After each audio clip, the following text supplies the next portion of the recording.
Again, hi, my name is Zena Edwards. I'm a poet and somebody who has actually fallen in love with the planet more so than I had ever expected to do over the last few years, and very much interested in thinking about ways that we can think about entering the conversation around climate and environmental issues at very much a grassroots level, and decided that I was going to think about projects where us as human beings, as part of the ecology of the planet and considering ourselves as that, how can we write about it? How can we respond creatively? And how can we be a part of shifting the consciousness for more people to be thinking about the health of our planet and the health of us as a species as part of the ecology of the planet? So Synergy Slam Poetry, Synergy Slam Poets Project came out of that thinking.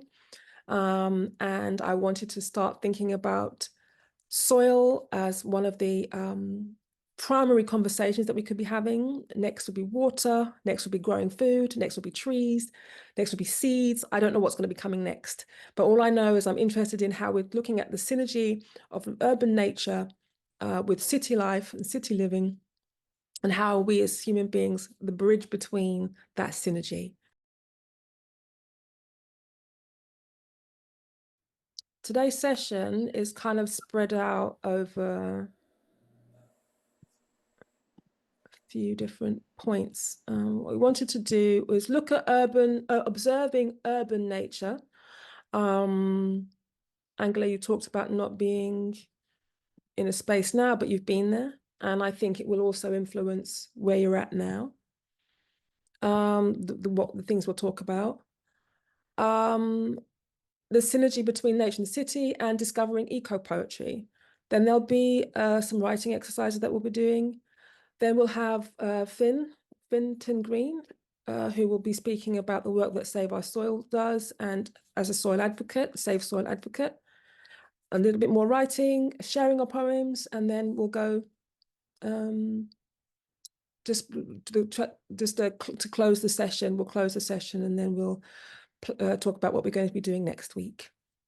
I have invited with me for today's workshop Fintan Green, who I met at, who invited me actually to work, to do a performance with the Save Soil Association. How long ago was that now? A couple of years ago, I think. A couple of years ago, maybe. Would have been, yeah, about a year and a half ago, because it's nearly 2 years since Save Soil launched. So, yeah. Right. Oh, okay. And I was really fascinated by some of the information that you had around the venue at the time. That really got me interested in thinking about soil. So here we are, and it would be really great if there's only a few of us in here, which is nice. It's small, it's an intimate group, so we can spend a lot of time speaking with each other. If you'd like to introduce yourself briefly and just say why you were interested in this kind of project and this exploration through poetry, through creative writing. Hi, yeah, I'm a writer and a visual artist, and I've spent about the last sort of 2-3 years trying to do something, limit my impact on the environment. A lot of my work is within the landscape, within nature, and I'm very interested in combining my writing about nature with my visual art. So I'm just really interested in exploring, basically. Right. Great. Please feel free to go next, or I can go who's next to my right on my screen. I don't mind.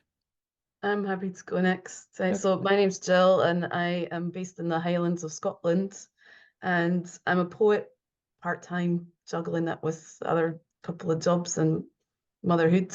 But my writing really pulls on the just the stunning landscape that we have here in the Highlands, and is influenced and impacted by the environment around us. So that was really what drew me to these sessions. Mm-hmm. Okay. I'll follow that, but my name's Angela, and I live in Scotland too. I live in Dumfries and Galloway, which is a long way from the Highlands in many ways. I was just thinking when you said urban, I I hope I'm okay to be here. I live in a small village in rural Dumfriesshire. I've lived here for 2.5 years, and before then, I have always lived in urban environments. So we sort of came here to escape the city, I suppose. I lived in Blackpool before then, so you can imagine a slight difference there. I think I had a sort of illusion about what Scotland was going to be like, and biodiversity and so on. And I've spent the last 2 years probably being shocked out of that illusion by people who go around our village killing every wildflower they can find.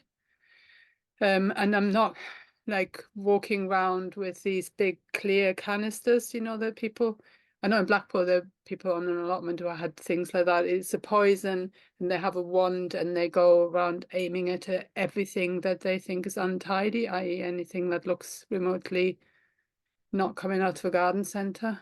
So I'm really, really worried about soil health around here. Outside of my garden, there's a guy who sprayed that stuff next to the burn, which is the Scottish word for the brook that runs through the village and the village green. And I think the around here, because it's agricultural, it's very poor, that the soil is very poor. And I'm very concerned about that. So it was the theme or the urban thing that sort of attracted me, and I thought, oh, maybe I can sort of sit in the back row and do some things that I write poetry and creative nonfiction, mostly about nature. Thank you.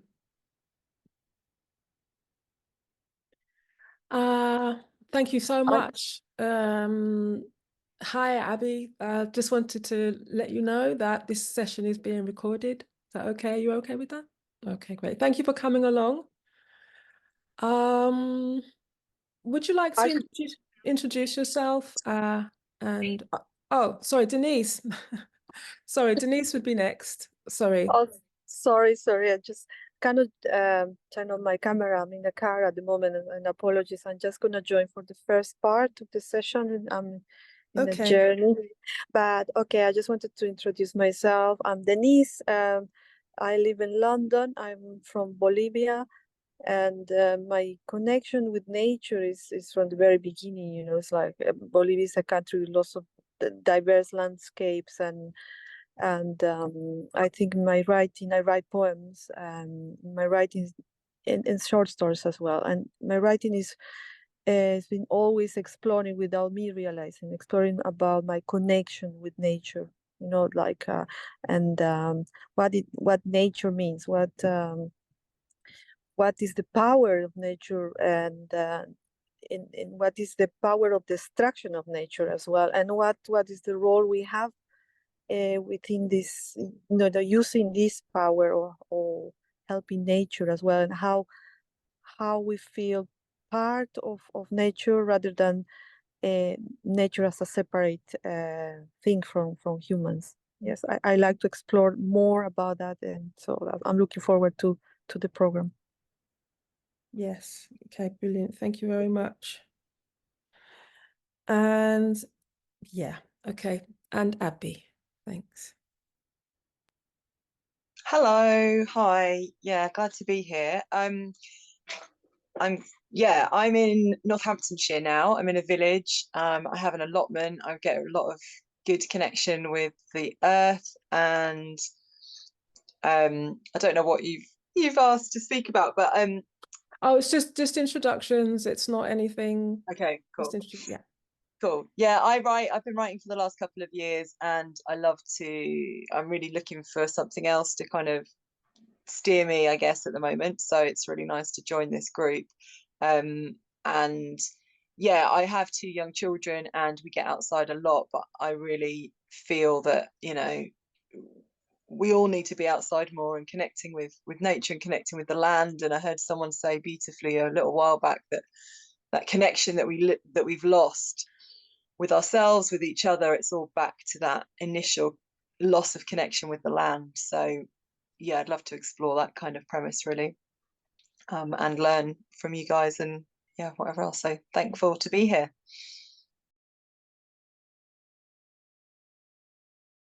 This subject I found really interesting. The whole concept, the whole idea of the synergy between nature and the man-made world is something that I really want to explore. And it's really great to hear you say, Abby and Denise, and also Angela, how are we kind of bridging, how are we as humans able to bridge the gap between that has happened, the disconnect that has happened between nature and the man-made world, or the human-made world, I should say.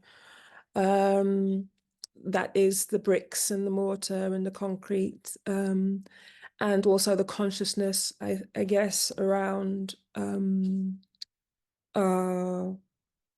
how are we taking care of the planet? How are we custodians of the earth, making sure that we're not putting toxins and poisons into the earth, that we're not being too, having a balance of extractivism, of extracting from the soil, but also, or from the earth, but also having an idea of reciprocity and allowing the earth to regenerate itself. So I'm kind of like in this explorative space myself, and using the craft of writing as a reflection process, as a almost like a transformer box, you know, like transforming one energy into another energy.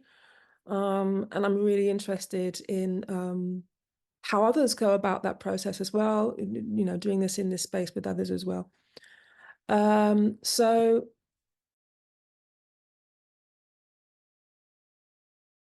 I found one of the ways to go about starting this was to talk about how we observe nature in an urban environment. So observing nature in our towns and cities. One of the things that I found myself really doing a lot of is going on these strolls around the City of London and observing there is a lot of nature about. I'm based in London.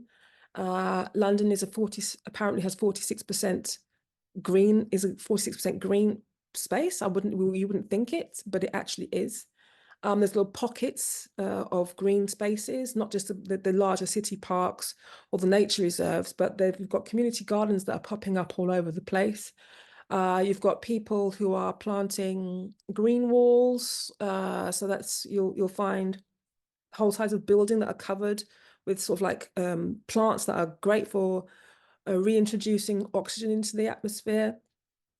There are a lot of little pockets of community projects that are coming up that are building what you call mini urban rainforests, which literally they're the plant life that actually reintroduce oxygen into the air. They act like rainforests. There's a lot of lakes and ponds, rivers and canals in the City of London, which means there's a lot of wildlife there as well. There's trees, and a lot of tree-lined streets. I remember when I was about 9 years old, which is one of the reasons why I actually really started looking at nature from a very young age. I just moved into a new area, and it was full of these plane trees. The entire street was lined with plane trees, really tall. I call them the sentinels of city nature, because they're the giant trees, and they have adapted for their bark to be able to absorb a lot of the toxins in the air. And so their bark actually sheds a lot more than it would have done previously, because it's absorbing so much toxins in built up areas where there's a lot of car exhaust and so poisonous toxins in the air that way. And within the first, I think, few months of me living there, they started cutting down all of the trees. I mean, literally, I woke up one morning and all the trees were gone. And I thought the street feels different, and the street felt extremely different. So there's a lot of tree-lined streets. They still exist, and there are organisations out there. There's an organisation called Street Trees for Living that plants trees in the area around schools and colleges to make sure that the children can breathe cleaner air.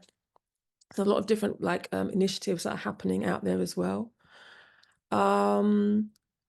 also observing nature from the standpoint of I'm going to watch the animal life in nature, in urban nature. So I have a lot of foxes in my garden. We have a family of foxes that breed new cubs.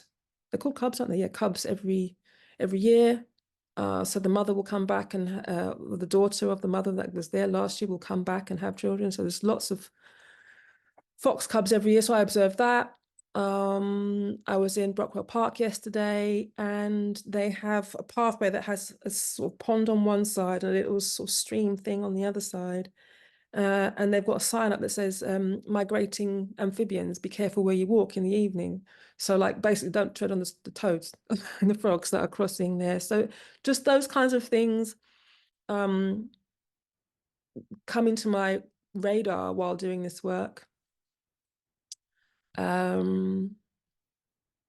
noticed a lot of seagulls, a lot more seagulls in the centre of London, wondering where they came from. Still wondering where they came from.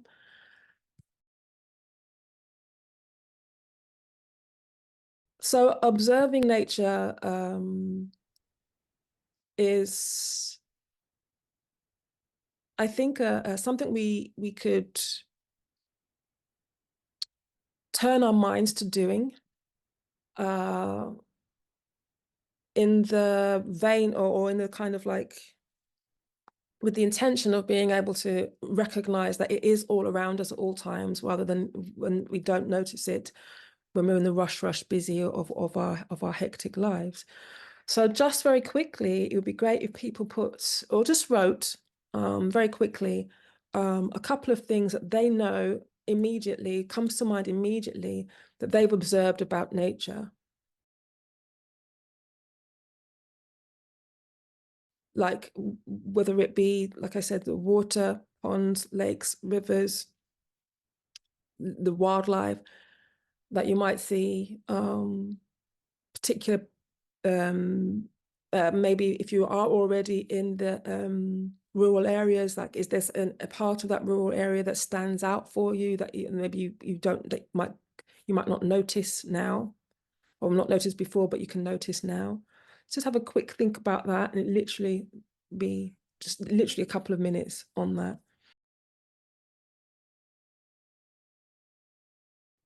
All right.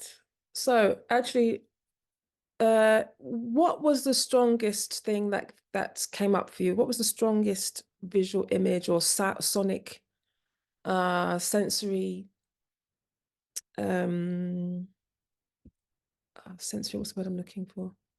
Impact of something, what resonance with you? What was it? What came up for you? And you can write that into the chat. What was the strongest one that came up for you in your notes here?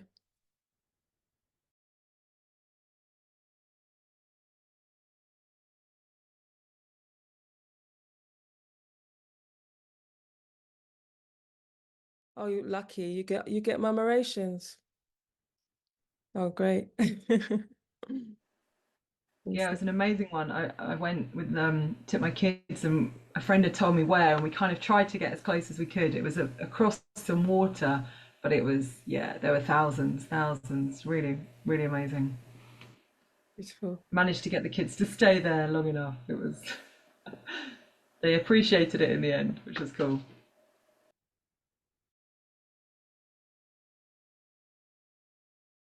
When it comes to thinking about the synergy of city and nature and natural life, and the natural world, I'm really interested personally on the focus of how we shift social and cultural perspectives on this. So one of the things that I've found very interesting about living in London, for example, is that London is obviously it's a very ancient city, but it is very, very layered as a city. So I think I remember, I have to go back to this point. I talk about this all the time. But I was on one of these walks. It was my birthday, and I went on a walk around London with a few of my friends, and it was somebody was giving us a history walk. We were taking pictures, and I saw literally 7 layers of architectural buildings, of architecture, literally the shift from like when there would have been the colonial drive, the drive for sugar and teas and coffees and chocolates, and you know, the slave trade would have been happening at that time, but it was London, it was an explosion, and it went into like the Industrial Revolution, then it kind of went into the technological age, but it was literally layers of this city of architecture, and it started really low until it was getting higher and higher and higher. So it was sort of like this sort of like old sort of Tudor buildings, and then it became these sort of, you know, Georgian, Victorian, then this like 60s and 70s. It was glass and metal as it got higher and higher. And it just really got me thinking about the layers of this city, and or the common thread of that, it would have been the River Thames, because this was right by the Thames, because I was in the city. So that would have been where there's a port, or where there's water, where there was opportunities for movement, which would have been what the river would have done. It would have been the main source of being able to move, would be the canals and the rivers before the train tracks and proper roads.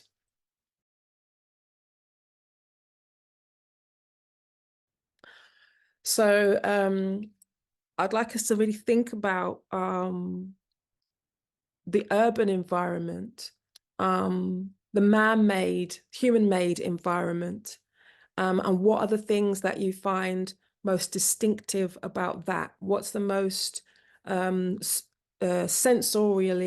the most distinctive thing about that you can think of? Like, just, and again, just like 3 or 4 minutes just to write about that.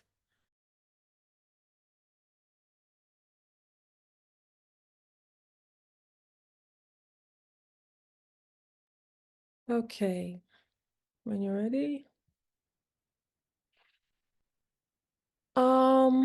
So let me ask you, when you thought about the city, what kind of sensations came up for you? Like, how did it make you feel?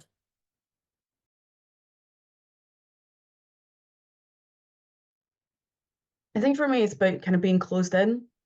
You know, it's kind of rigid, very angular, quite in terms of the kind of color palette. I was thinking about it. It's all kind of browns and creams and whites. You don't get the same kind of burst of color that you get where you're in kind of open spaces in nature.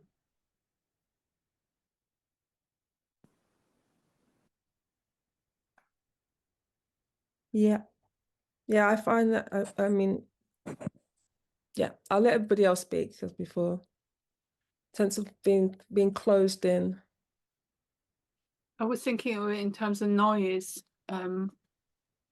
So when I remembered, often it would be things I'd see in the car, but while I'm sitting in a traffic jam, there was a particular crossroads where if I was there at 7 in the morning, which I sometimes was, there would be crows in the trees, or another roundabout in Blackpool where at 5 o'clock you would just sit there on this roundabout for like 10, 15 minutes because everybody had to go through there, and so it was a total traffic jam. And then the starlings would come and do the dance. Like, it just felt like they came just for us, just to make those 10, 15 minutes at that roundabout a bit more bearable. But yeah, always noise, always busy. Yeah. Mm-hmm. Okay. Thank you. Anybody else like to share?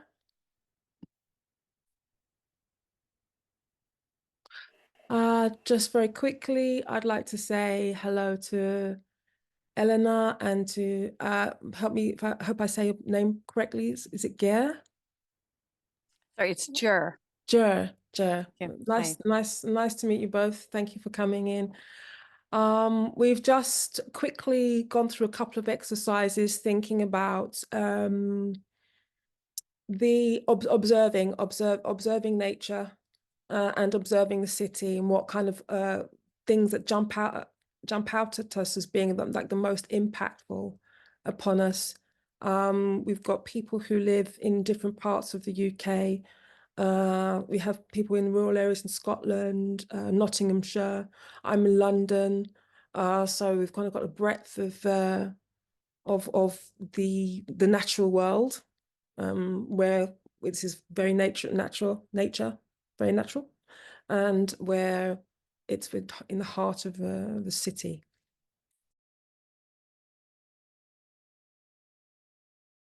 I was speaking earlier about urban nature being like parks and green spaces that are little pockets of, like, might be a square somewhere in the middle of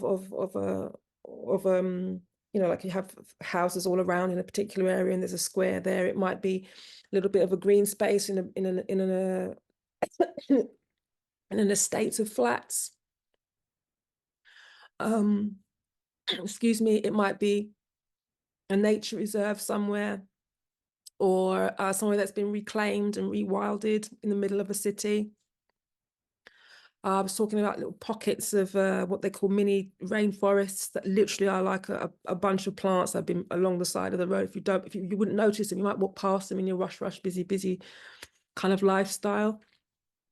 The other way to think about urban nature is where biodiversity is happening, where they're actually looking at planting and landscaping in ways where there is a strong consideration around nature in urban environments.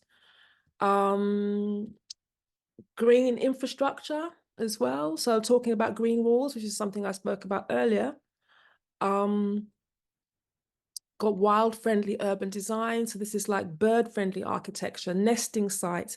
You see people building little bug hotels and little bee hotels as well for bees to kind of actually to refuge. Sometimes when they work so hard, and you know, for just a spot for them to like get out of the wind and stuff like this. I think when it comes to urban environments, we have to think about innovative urban design, public art, and including it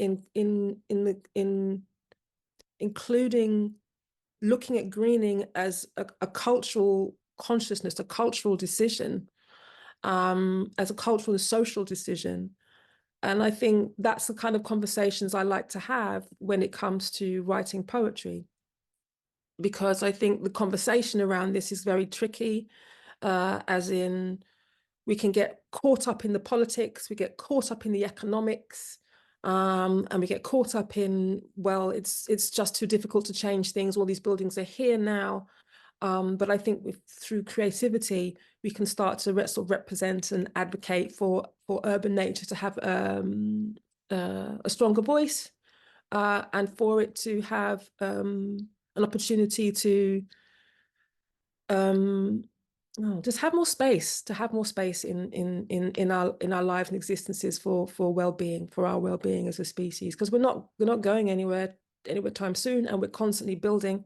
So how can we do this in a way where it feels like it's evolutionary and in reciprocation to the natural world, because we are building on top of it. You know, foxes, hedgehogs, etc. If you're in the UK, were here before us. So, you know, can we just work in synergy with you?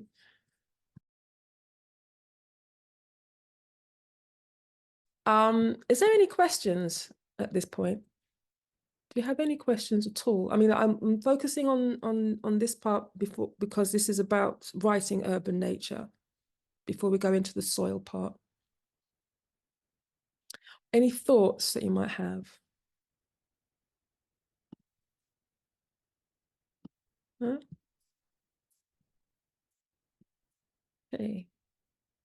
I think Yeah. my thought, obviously, I'm in my head trying to justify why I'm here because I don't live in an urban environment, but the things that you just mentioned, the conversations, the minds that need to be changed, perhaps, I find here are exactly the same ones that were there when I lived in urban environments. It's about tidy, it's about inner word capitalism, it's about you know, having neat boxes for things and not have this kind of untidy kind of wild stuff there. And also it's about money and here in rural environments, it's all about how much money can you make off every square meter of land? How many, you know, if you plant grass that is extremely, we have grass in the garden that I'm having to rip out with bare hands just to get some flowers growing there, because it's the kind of grass that produces enormous amounts of grass that holds on really, really strongly. And it's all about, you know, money, you know, the wildlife, the pheasants, they're there to be shot by people who then pay money to be able to come and shoot pheasants. All of that, I find myself in this, you know, I come here for the wildness, I come here for the landscape, and I have no language to talk to these people with. I have nothing. I'm you know, I'm not from here, and what I say could, you know, they could care less, but I have no basis on which to have these conversations. So that, I guess that's what interests me, of how can I write poetry that will make people, that will create these connections so that people can have conversations. Okay, all right. Thank you for that. A life, but people have been writing nature poetry for a very long time. You had the pastoral poem, which came around in the 19th century, very much the classic romanticism of writing the idyllic life of the shepherd. You know, was all very sort of very romantic, very sensorial, very coming from the perspective of somebody who was probably quite privileged, actually, because they were able to have a life of where they could sit around musing around poetry and looking at the shepherd, thinking he's got a perfect life, but actually the shepherd, or the agricultural life, is extremely hard work, and you're up at, you know, 3 o'clock in the morning and going to bed at ridiculous times of night just to make sure that you are able to turn over some kind of profit and feed your family. But one of the things that I've come to understand and appreciate about that lifestyle is that there's very much a being in tune with nature. To be able to work the land, to grow, to be, if you are a livestock farmer, you had to be in tune with the seasons, because there's a lambing season, calving season. So you have to be in tune with nature and the earth itself, much more closely connected. So I'm curious about how the industrial revolution coming through, and yes, capitalism coming through, how that would have forced the farmer, the agricultural worker, to change their habits, and the impact that would have on them, their lifestyle, and then also the impact that would have on the earth. And that brings me straight back to looking at soil, because that's where my focus is, and our focus is on this particular set of workshops. So like I said, it's very difficult to not go to that space of having to talk about the politics, but how do we talk about it from a cultural and social perspective, which is by using creativity as cultural capital, to be able to write poetry that raises awareness.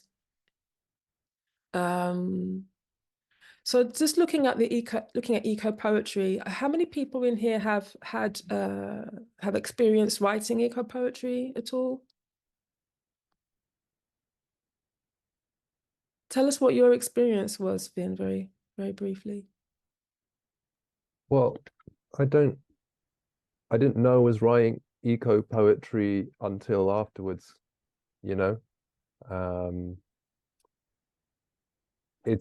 mean, I hadn't really written eco poems, you know, before, but that emerged when my interest and involvement with the soil happened as well, and then those things just sort of grew in tandem, I guess.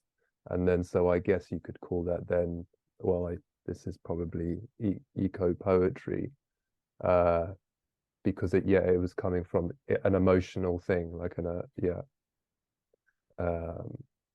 sense of emotional involvement with this facet of nature.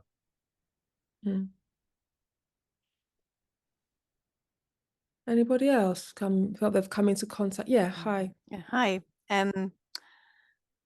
I'm currently working on a piece which is about the use of the licensing of glyphosate.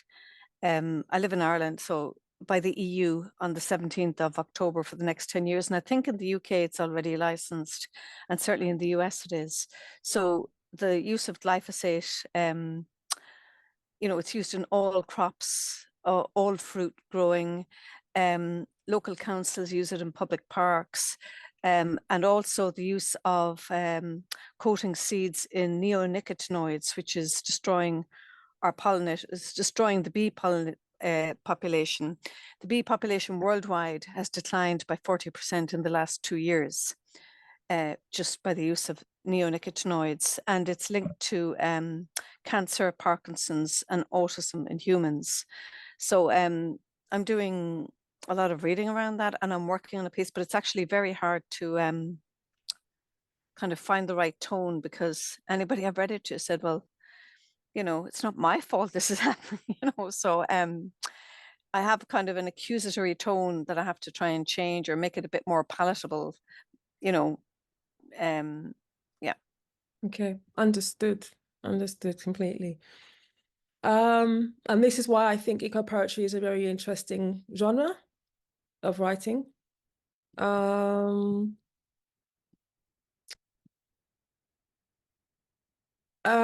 Okay, so I mean, it's pretty. Can I just interrupt for a second? Just on that, people getting triggered by you coming across in an accusatory way. I'm just wanting to question whether you need to change your tone, or whether your tone is absolutely fine, and it's not necessarily you being accusatory. It might be that they do have a responsibility, and you're waking them up to it, and that feels difficult sometimes. So I just wanted to add that in. I would like to say on I'm with Abby with what she just said, but I would like to say, when you say things like triggers autism, that to me is a massive trigger of saying it's a disease and we find a cure, and that people who do this kind of, what causes autism things. I'm neurodivergent, and it's not a disease, it's a neurological difference, and the search for what causes it is a hair's width away from what cures it. And I don't know any single autistic person who wants to be cured, to be fair. So I just wanted to throw that in. I'm not saying that you're saying that, it's just, it was in the list of things that you mentioned. Thank you for that, Angela. I appreciate your position, your perspective. I suppose it just come from my reading on cases in the US. The neonicotinoids in particular bind with the neurological cells of whatever organism they're attached to and change its functioning. That's what they've discovered for insects, bees, humans, animals, the whole lot. So I didn't mean to cause offense. Thank you. And I appreciate that exchange, because that's kind of what I would like these kind of conversations to be about. I think it's important that we have these conversations, because we are all trying to be our authentic and different selves in the same space, but with our eyes on the same goal. And I think the facts that you've just given us there, Gia, are really important. And I think one of the things about eco-poetry is that it is about having an awareness of everything that we need to know, about the circumstances that we find ourselves in as a species on the planet right now. And the more we are informed, the more we can move from a space of intentionality. Like, I know why I'm doing this. I know what I'm doing this for. I have an understanding. We're moving from a space of being informed, basically. And that kind of level of awareness with eco poetry is important. So we will be getting to soil in a bit. We will be getting to our invited guests in a moment, but I just thought it was important. Eco poetry itself, it is about the connection to nature. It allows us to have a bit more of a deeper connection to nature.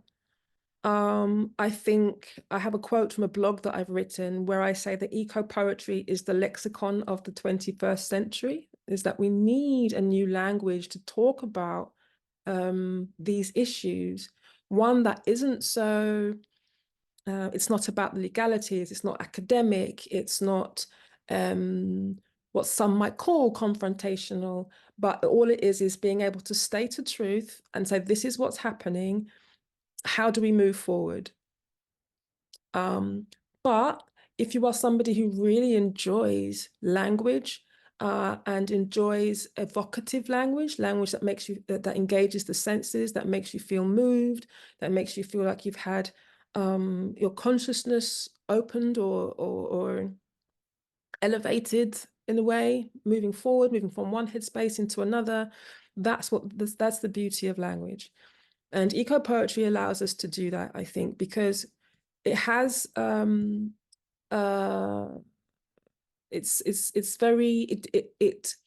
focuses on detail, which is why we talked about the detail a bit earlier on when it came to observing nature.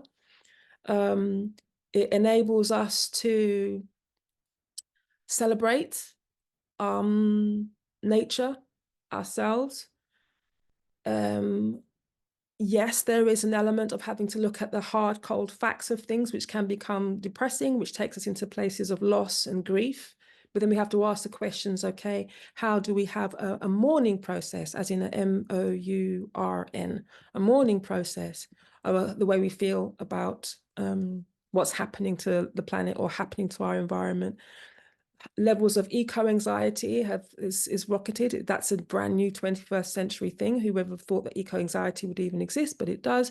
How do we use creativity to write our way through this? Or how do we paint our way through this? How do we sculpt our way through it? How do we dance our way through this? Whatever art form you're using as a way of doing that transforming, so that it's not just, oh, it's the doom and gloom, I'm depressed about all of this, I need a language to do this. But if you are in spaces where you have to have those difficult conversations with potentially policymakers or with civil services, civic services, you personally, I feel, this is my personal opinion as a creative who's been able to use the art of poetry and photography and filmmaking sometimes, and a little bit of art journaling to process some of my more frustrated feelings, or feelings that I can't articulate in ordinary regular speak.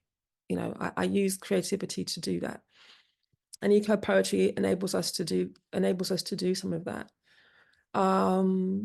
We get to elevate nature also, as opposed to just things that grow in the street or grows, you know, out there.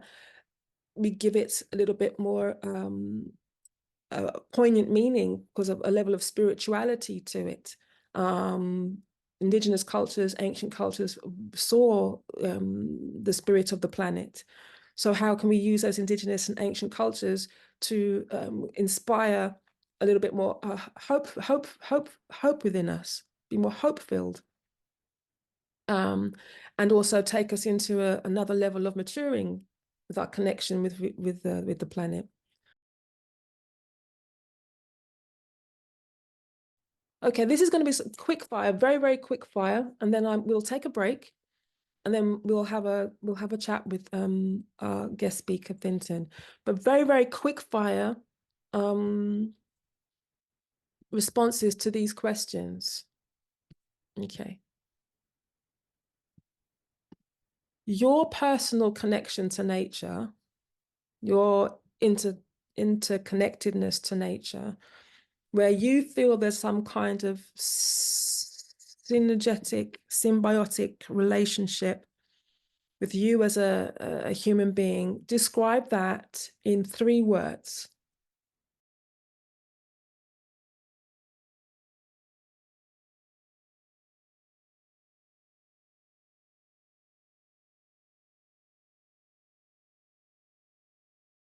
It's great responses. Rhythms within, without, nice, deep down and dirty, responsive, visual, tactile, umbilical, embodied, loving, earthy, open and free. That's nice. Gives me resilience. Okay, next question.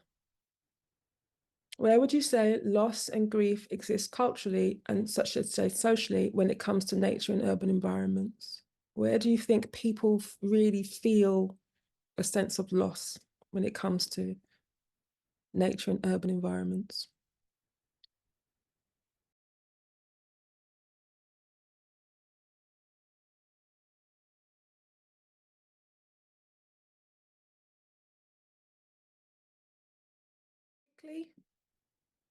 Trees cut down locally to us. There are huge protests which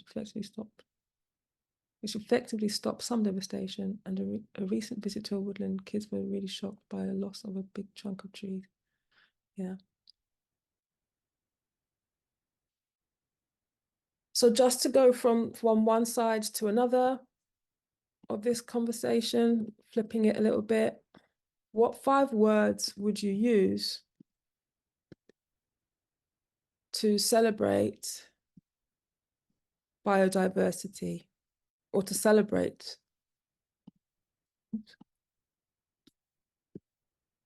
where nature exists in an urban environment?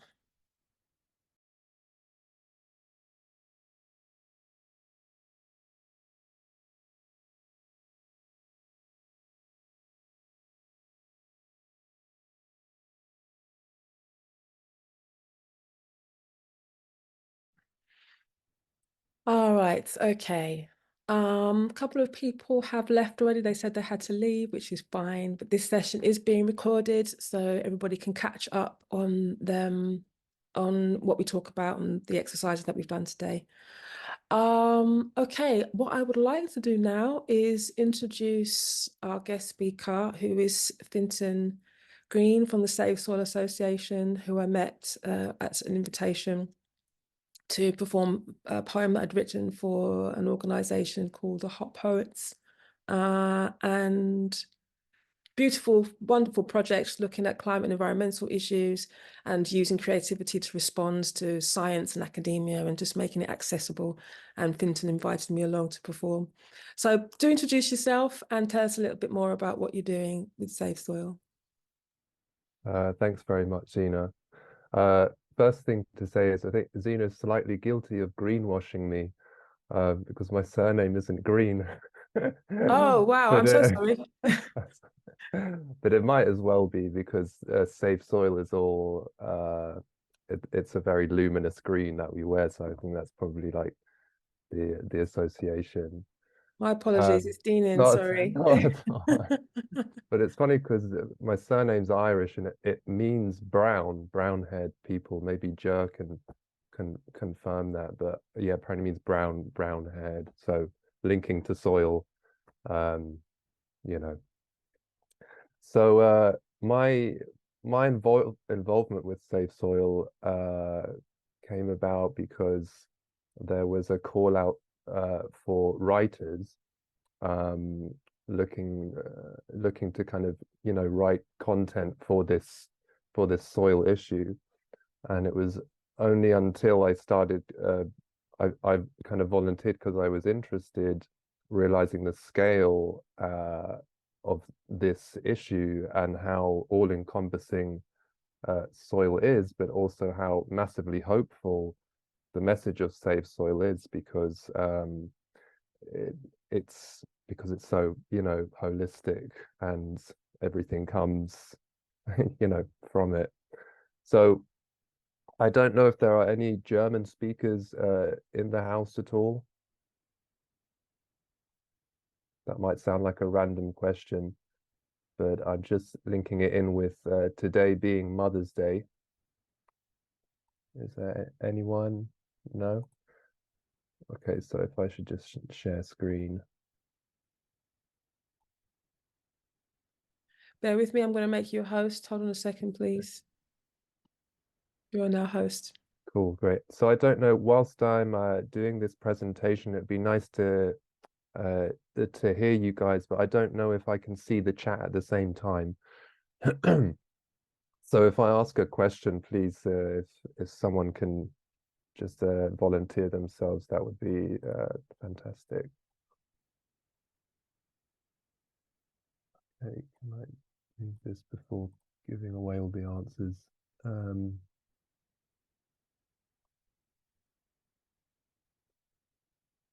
Yeah, so German being a very poetic language, topsoil is called Mutter Erde, which literally means Mother Earth. So I thought that was, you know, a lovely premise to depart from today. When Zina asked me to kind of put this presentation together, the word umbilical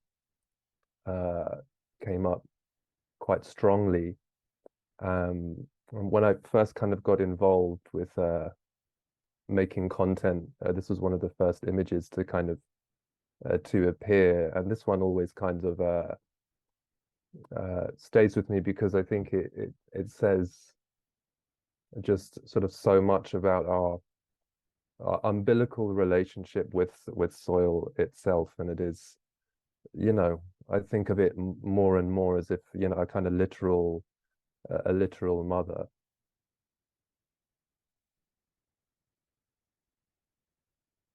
I love this proverb: soil births you, soil raises you, soil consumes you. That's from Romania, apparently.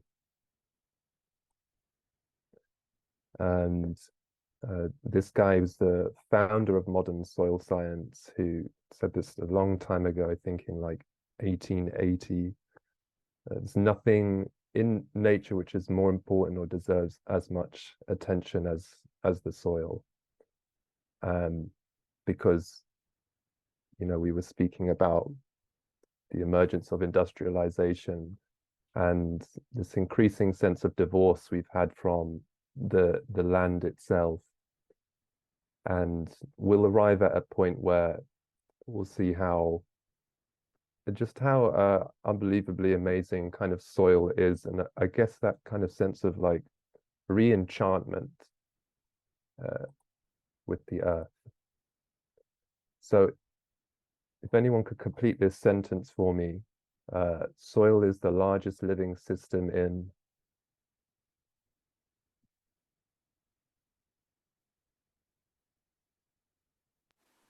Earth? the known universe. Thanks, Joe. As far as we know, right? And, you know, they're up there, you know, in Mars, looking for soil on Mars, when in fact, only about, do we know how much leading soil scientists can identify the microorganisms in soil? And what percentage? Can I ask Abby? What percentage of microorganisms can they identify in soil?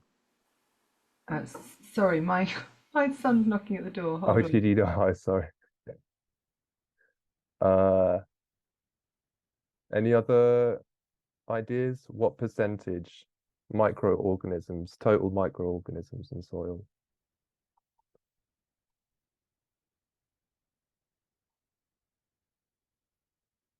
Okay.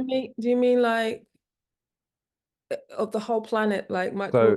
So if you think of the total amount of microorganisms as, you know, total percentage being 100, how out of 100%, how many have been identified by scientists?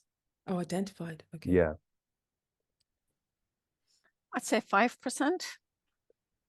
Only 1% Oh, the microorganisms that have been identified so far. And this echoes Leonardo da Vinci's statement that, you know, we know more about celestial bodies in the universe than we do about the soil underfoot. So I really feel we need to kind of think of the sense that it's not just we're, you know, always kind of looking up, but kind of looking to what's beneath us. And this universe is so incomprehensible as how it works. It's staggering. And that awe, you know, like reinstilling that sense of awe with that which we walk on. So I don't know if anyone knows this guy. So this is Merlin Sheldrake. He wrote the Entangled Life book, you know, how fungi make our worlds and shape our realities. I think I'm paraphrasing the book there, but I was listening to him on a podcast, and he said that the fungal networks in a teaspoon of soil can stretch around. Would anyone like to have a guess? Maybe Rebecca, if Rebecca's there. Sorry, what was the question? The fungal networks in a teaspoon of soil can stretch up to what? How many? Is it to meters a structure? Is it to something, or is it to meters? distance? Yeah, distance. Yeah. I don't know, 1,000 meters. Did you hear that? Yes, I did. 10 kilometers. Okay. In a single teaspoon. That's the mycelial network there. So that's what's going on underneath the mushroom. That can go up to 10 kilometers, which is just staggering. Likewise, I don't know if anyone knows this one. 1 teaspoon of soil contains more living organisms than Klaus Angela. Sorry, I'm making this really Q&A, but why no, not? they're not here now. Oh, they're not. Oh, okay. No. All right. More than like one city? Number of people? People in the world. People in the world, wow. So how many people in the world now? Nearly 8 billion. 8 billion. There's more than 8 billion organisms. So this sense of micro to macro, when it comes to soil, if you think about it long enough, it's just like, I remember having a real sense of like existential, like what when I learned about space for the first time, like physics at school, you know, and this sense that it's endless and it's infinite, and I feel that can be brought to the soil as well. So then I'll kind of skip over this, but basically, you know, a lot is said about the gut microbiome, right, these days. And what we need to kind of understand, as I'm sure many of you already are aware, that the gut microbiome is only as good as the soil microbiome, because what's in our guts is in the soil and vice versa. And like you were saying, Jer, with, you know, the treatment of the land, that's causing, you know, upset in the gut.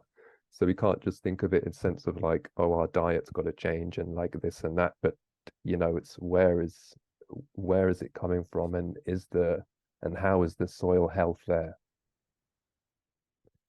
And all the you know, all the vitamins and minerals that are in soil, they need to be enriched so that we are enriched.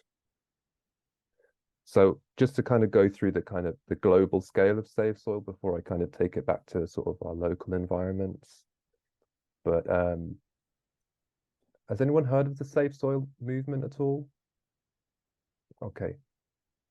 So yes, I have. okay, great.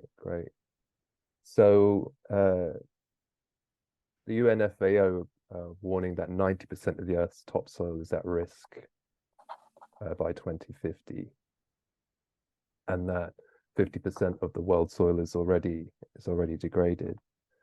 Sorry, what's UNFAO mean? Is that Sorry, something so to- United Nations of Food and Agriculture. Ah, thank you. Yeah. So sorry, very quickly, can we write that in the chat, please? The United Nations of UNF, what was it? United Nations? UNFAO. UNFAO. Sorry to interrupt. That's okay. United Nations. Food and Agriculture. Food and Agriculture. Organization, yeah. Okay. And then the other quote is, yeah, economic land management. So, but yeah, what this means is we're at a point, as is the consensus, in the climate change conversation, where, soil is it's very good that we're starting the synergy workshops coming from the ground, because the soil is one thing, but it's everything, and all our other concerns essentially come back to the land.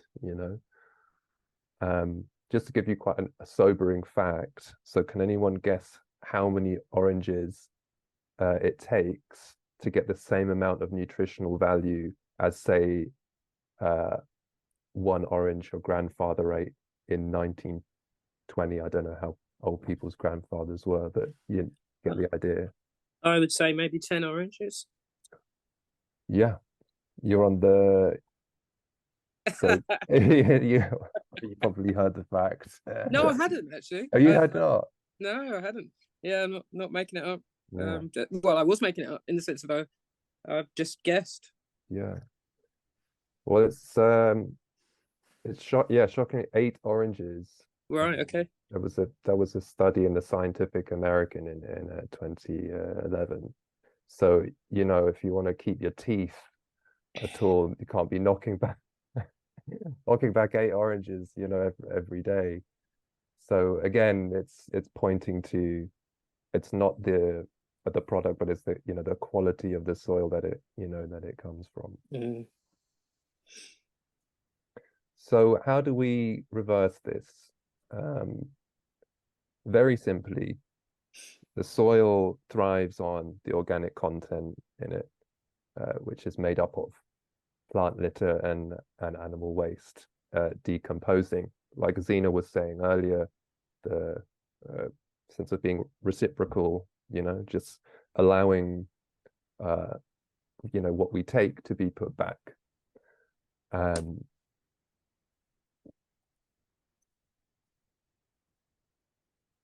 How we do that is bringing in a soil policy,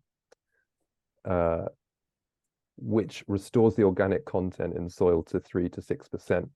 As you were saying, Ja, with the glyphosate, it's about transitioning away from, the need for such things. So we're looking at, a period of few years where we need to kind of, implement the correct infrastructure and get the policies in place so that they can take care of these, we can increase food production, mitigate climate change, bring back biodiversity, and raise farmers' income as well.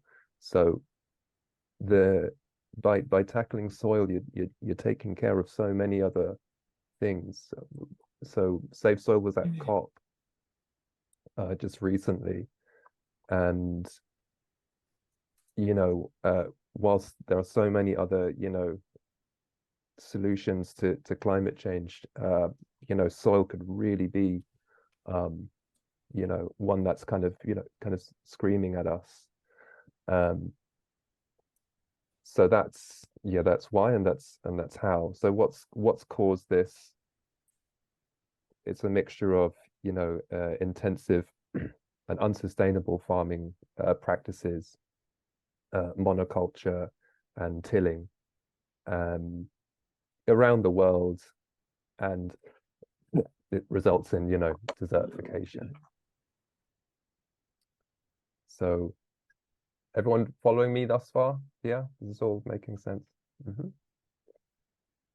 So then what can we do as people, you know, in urban environments, or if we're not in urban environments, what can we do in our locality?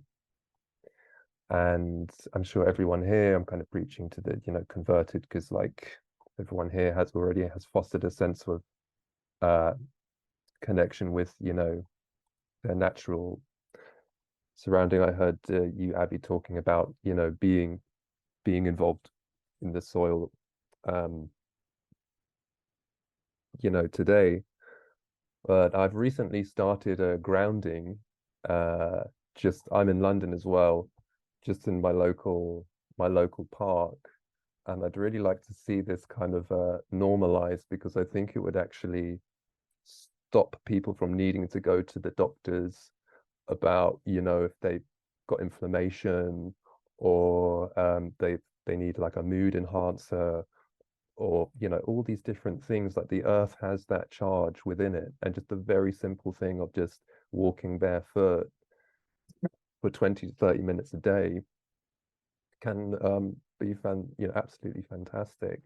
And it's quite funny, I was thinking, you know, all this work kind of doing Save Soil, and you know, I had like a couple like health kind of like related things that I went, you know, started grounding for, and I've seen like improvements, and then I think, oh, I'm saving soil, but soil is saving me, you know. So that was a bit of like an epiphany. But no one's gonna, you know, tell you this, because it doesn't make money, right? And so it's a very simple thing, but the effect can really be profound, and it does deepen that sense of that umbilical connection. And for those of us who maybe can't, Zena said, you know, 46% of London is green spaces, so Londoners don't really have any excuse. But maybe for those who live in really like concrete areas, and they can only really have a relationship with soil in their home. This is my what part? Triangle. Does anyone know this plant? It's Oxalis triangulus. It's known as something else, but basically you see this happening, you know, this sense of regeneration, like on a micro scale, that I don't take any of these old dead leaves out, and I see how they integrate. And then those leaves there, they just get taller and they get wider. And it's amazing seeing these guys in the morning, because they really open out like towards the sun. And you know, it's just real kind of intelligence, and just kind of seeing that in your living space. You kind of have that, it's like a kind of commitment you sort of, you know, you take up to just letting the soil kind of do its thing, and kind of honoring it in a way. So this is a local group of volunteers, and you know, we went litter picking recently, and I can't remember, I think it was Angela talking about, you know, sometimes when you're trying to get a point across, and sorry, I think it was Jer who's saying this, and often you can be hit with a kind of, you know, brick wall because people think you're being accusatory.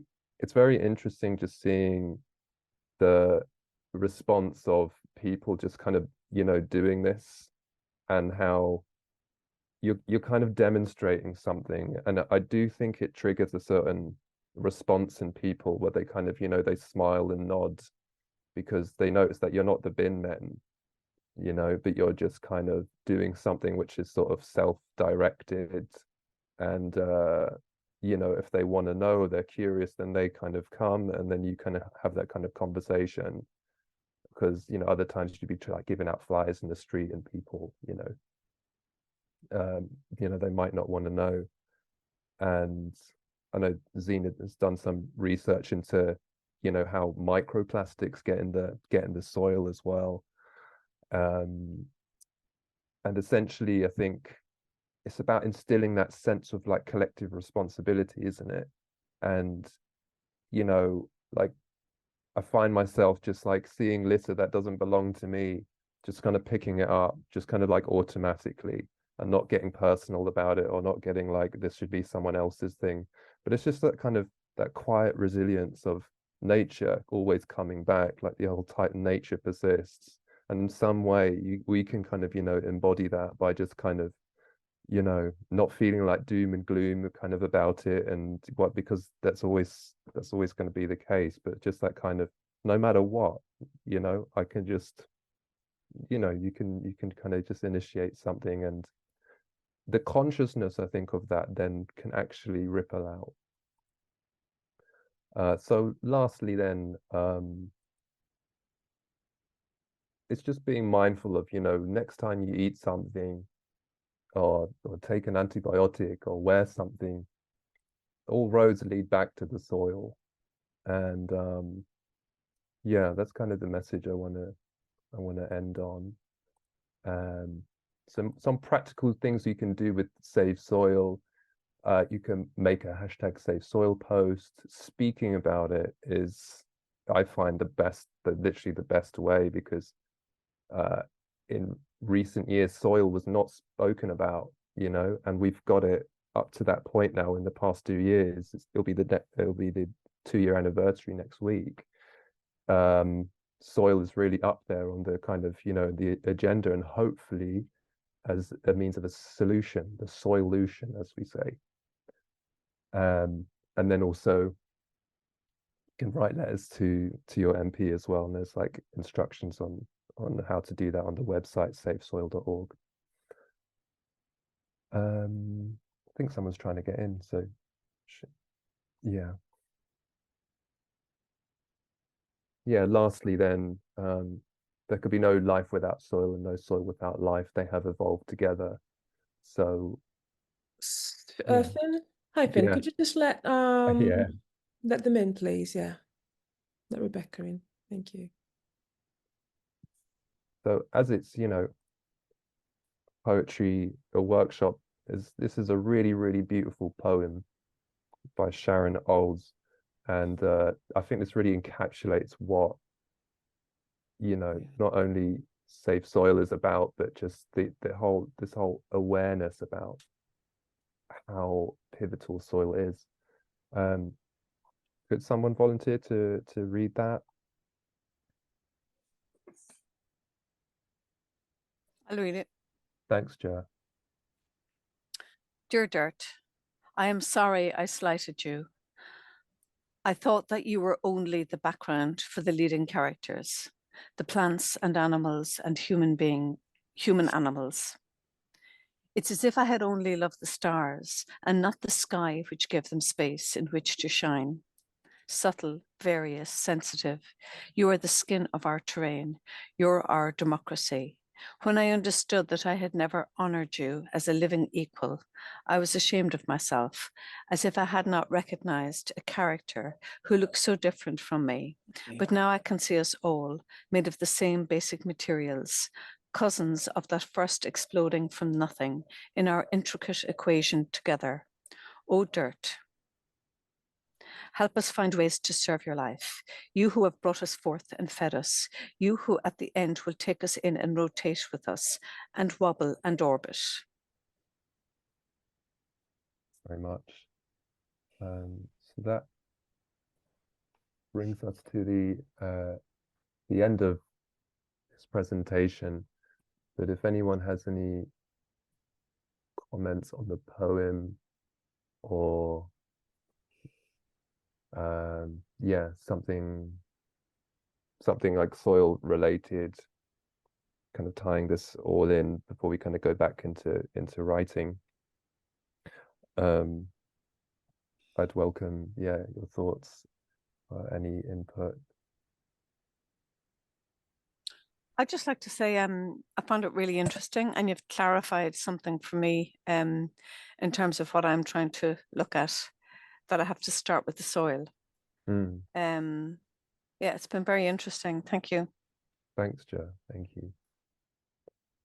I mean, my attitude prior to, I mean, I don't think I gave soil a second, thought really until this movement came about. So this line, it's as if I had loved only the stars and not the sky, which gave them space.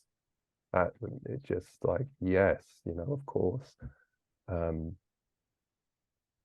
So yeah, I've probably gone way over. No, it's fine. Right. It's Sorry, can I just say one other thing? And it's something you said there, Martin, brought it to me. It's not just the soil, the science of the soil, the fact that it's covering the earth, but everybody, has an emotional connection to land.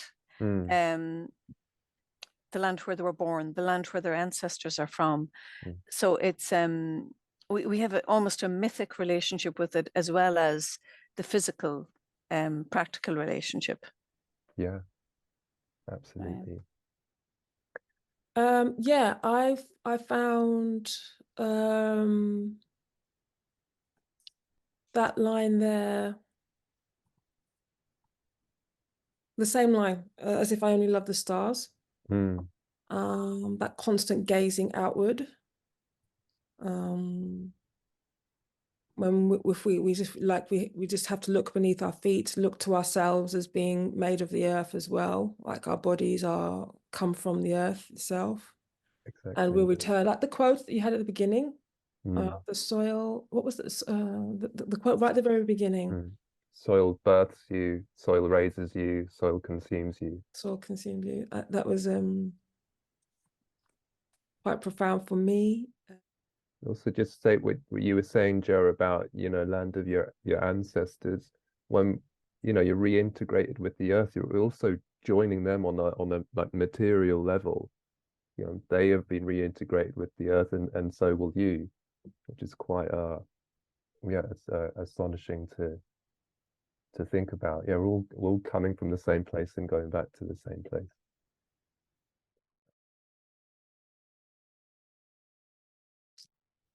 So a free flow, if you're aware of what a free flow is, or free write, it's literally you censor your censor.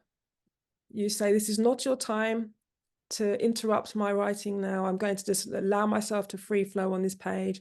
So there's no judgment about what you say, what you're writing down. There's no kind of, okay, my spelling's wrong, or this doesn't make any sense. So let it be what it is on the page. It's just a blank page.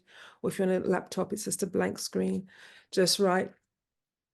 And allow yourself to just reflect, see what your body, what your unconscious mind or subconscious mind has taken in, and from a creative perspective, try to use the senses as much as you can: sight, sound, sight, sound, touch, taste, smell, as much as you can, to reflect on everything that we've spoken about today.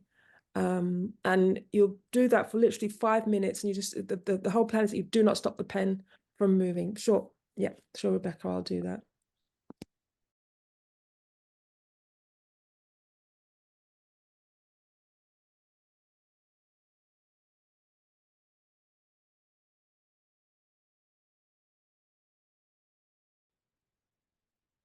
All right, and if we could just come back into the room, please.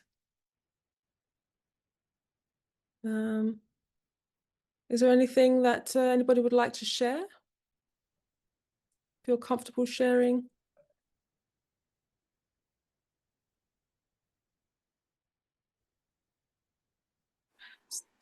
I can share. I literally came back for like a minute or something. So I just wrote, soil, soil, oh beautiful soil, how hard you work under our urban toil. You're there supporting the debris and creation.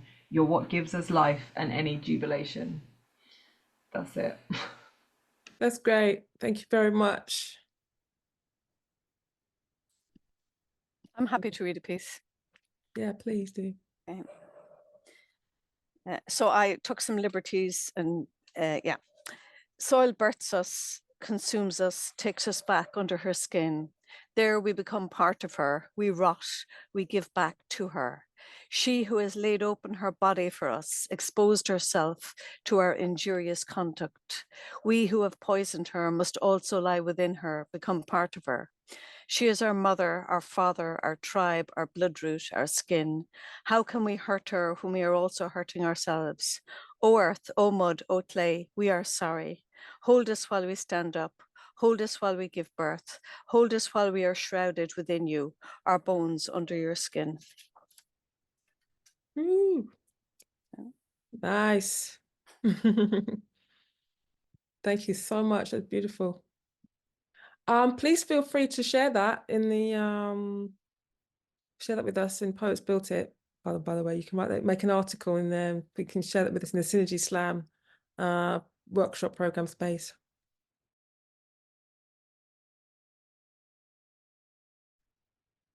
So that is our first session. Really love for you to give feedback. Thank you, Fintan, for everything that you've shared today. Thank you for everybody coming in. We have looked today at looking at urban poetry, urban nature and eco-poetry writing, and looking at soil and health now. Next week, we're going to be looking a little bit more. I'm going to have to shift a little bit more because it would be good to talk about Plastic and Earth Day, plastic in soil, which will go deeper into soil health. Please do take a look at some of the resources that are also online. They're there for you. There's an introduction to soil health and plastic. I have a blog that's up there that's about writing nature poetry. If there's anybody who would also like to share anything, any articles around this of their own, or anything writing they have of their own, please feel free to write to me. You can inbox me, and then we can work out how we can get that online for you in the Synergy Slam space. But next week, we will be looking at the symbology of Earth, the mythology, creation stories, things like this, to bring in that sort of more mythical thing that Jer was talking about earlier. So it's not just the science of Earth, although there's the wonder of what you were talking about before, Fintan, which was, there is a universe in a teaspoon of soil. That's a kind of that mind-blowing kind of thing that we need to be thinking about our relationships as human to soil in a much more symbolic and metaphorical way, I think. But I want to thank how many sessions? There's 4 sessions. Today was one of them. The other 3 sessions will be looking at mythology, using poetic forms, other poetic forms, and interesting poetic forms to write eco-poetry around soil and plastic for Earth Day. And then there will be poetry performance stuff, which will be looking at the films that you're going to make to enter the competition. You are aware that this is all for the Synergy Slam Poetry Competition. So more people, you don't have to enter, don't feel forced to enter, but this is why this program exists, is to help people to actually enter the Poetry Slam competition where there are prizes. So there will be a performative element here, which is like, how do we perform or read our poetry online and do it with confidence and still be able to hold an audience, have impact as people who are reading online, and hopefully we'll see you there for that as well.